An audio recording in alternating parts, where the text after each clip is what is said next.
రాష్ట్ర JAC chairman AP NGOs association రాష్ట్ర అధ్యక్షులు Alaparthi Vidyasagar, secretary general KSS Prasad మరియు రాష్ట్ర జేఏసీ తీసుకున్న నిర్ణయం మేరకు ఉద్యోగ ఉపాధ్యాయ పెన్షనర్ల సమస్యలను పరిష్కరించాలని కోరుతూ రాష్ట్రంలో ఉన్న మంత్రులు, శాసనసభ్యులు, ఎంపీలకు వినతిపత్రం ద్వారా తెలియపరిచి ఉద్యోగుల సమస్యలను ముఖ్యమంత్రి చంద్రబాబు నాయుడు దృష్టికి తీసుకువెళ్లాలని కోరుతూ ఏలూరు జిల్లా జేఏసీ ఏపీ ఎన్జీఓస్ అసోసియేషన్ పక్షాన దెందులూరు శాసనసభ్యులు చింతమనేని ప్రభాకర్కి మరియు ఏలూరు శాసనసభ్యులు బడేటి రాధాకృష్ణయ్యకి ఏలూరు జిల్లా జేఏసీ చైర్మన్ చోడగిరి శ్రీనివాస్ వినతిపత్రాన్ని ఇచ్చారు.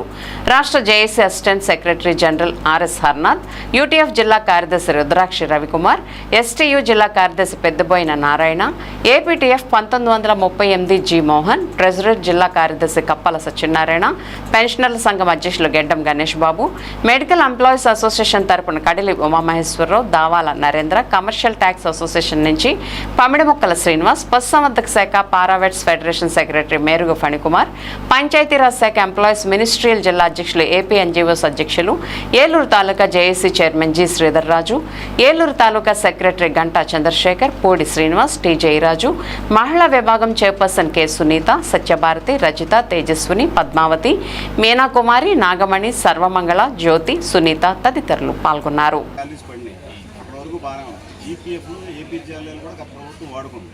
అయితే మా సొమ్ము మేము కట్టింది కూడా వాడేసుకున్నాం.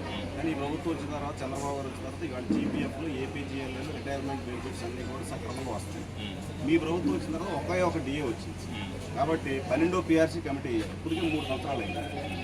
ప్రభుత్వం పీఆర్సీ కమిషనర్ వేస్తే అతను సెలవు పెట్టి వెళ్ళిపోయాడు. ఈ గవర్నమెంట్ రాక 3 సంవత్సరాలు అయిపోయింది. 2023 నుంచి మాకు అమలు అవ్వాలి. అంటే మానిటరీ బెనిఫిట్ అప్పటి నుంచి పీఆర్సీ కమిటీ వేసాక మళ్ళీ ఐఆర్ ఇవ్వాలి. మేనిఫెస్టోలో ఐఆర్ ఇస్తామని చెప్పారు. అలాగే గత ప్రభుత్వం సరెండర్ లీవ్లు ఉద్యోగులు తీసుకుంటారని ఇప్పుడు కూడా ఎవరికి తెలియదు. సరెండర్ లీవ్ అనేది కూడా జీతంలో ఒక భాగం. దాన్ని గత ప్రభుత్వం 3 సరెండర్ లీవ్ పెండింగ్ పెట్టింది. ఈ ప్రభుత్వం వచ్చాక 4వ సరెండర్ లీవ్ కూడా వచ్చింది. సరెండర్ లీవ్ అంటే మనం ఎరండ్ లీవ్ అంటామండి. 30 రోజులు 3 పెండింగ్ ఉన్నాయి. ఇప్పుడు ఇది ఒకటి 4 అండి. 4 సరెండర్ లీవ్లు జీతం అందరికీ రావాలి. అలాగే హెల్త్ కార్డ్స్ స్ట్రీమ్లైన్ చేస్తా ఉన్నారు గౌరవ ముఖ్యమంత్రి. ఇవన్నీ కూడా ఆయనకి అన్నీ తెలుసు. మీ యొక్క ఆర్థిక పరిస్థితి కూడా మాకు కూడా తెలుసు. మీరు చేసే ఏదైతే ఇది ఉందో సూపర్ 6 ఏది ఉందో అందులో మేము అందరూ కూడా కష్టపడి పనిచేస్తున్నాం. మరి గ్రామ వార్డు సచివాలయ ఉద్యోగులు నోషనల్ ఇంక్రిమెంట్స్ రావాలి. అలాగే అందరికీ కూడా ప్రమోషన్లు, పదోన్నతులు ఇటువంటివన్నీ జరుగుతున్నాయి. కానీ మాకు రావాల్సిన ఆర్థిక పరంగా రావాల్సిన అంశాలు ఏదైతే ఉందో అవి పీఆర్సీ కానీ, పిఏలు కానీ, అదే సరెండర్ లీవ్లు, వీటన్నిటి మీద మరి రాష్ట్ర జేఏసీ నిర్ణయం తీసుకుంటాం. 2 సంవత్సరాలు మనం ఈ ప్రభుత్వం వచ్చిన తర్వాత టైం ఇచ్చాం కాబట్టి మనం గౌరవప్రదంగా ఒక స్ట్రాటజీ ఉంటుంది. ఏపీ ఎన్జిఓస్ కానీ, ఏపీ జేఏసీ కానీ ఒక స్ట్రాటజీ ఉంటుంది. ఇది ఒక నిర్మాణాత్మకంగా మేము వెళ్తాం. ఎప్పుడు కూడా ఊరిని వెళ్ళి రోడ్డు మీద వెళ్ళి గవర్నమెంట్ని బదనాం చేయాలనే ఉద్దేశం మాకు ఎప్పుడూ ఉండదు. ప్రభుత్వంతో ఏ ప్రభుత్వం వచ్చినా వాళ్ళతో పని చేయించుకుని మేము కూడా వాళ్ళకి సపోర్ట్ చేసి మేము కూడా ప్రజల పక్షాన్ని నిలబడి పనిచేస్తాం.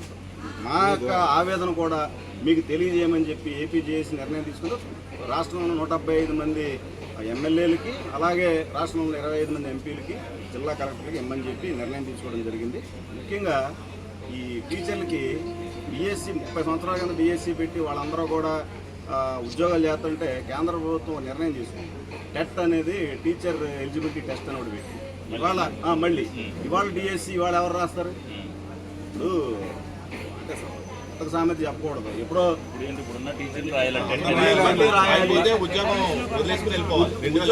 ఉద్యోగం వదిలేసి వెళ్ళిపోవాలి. సెంట్రల్ గవర్నమెంట్ చెప్పింది అది విద్యా చట్టంలో అమలు చేస్తాం. స్టేట్ గవర్నమెంట్ కి సంబంధం లేదు. సెంట్రల్ గవర్నమెంట్ తో మనం ఒత్తిడి చేసి దాన్ని రద్దు చేస్తాం.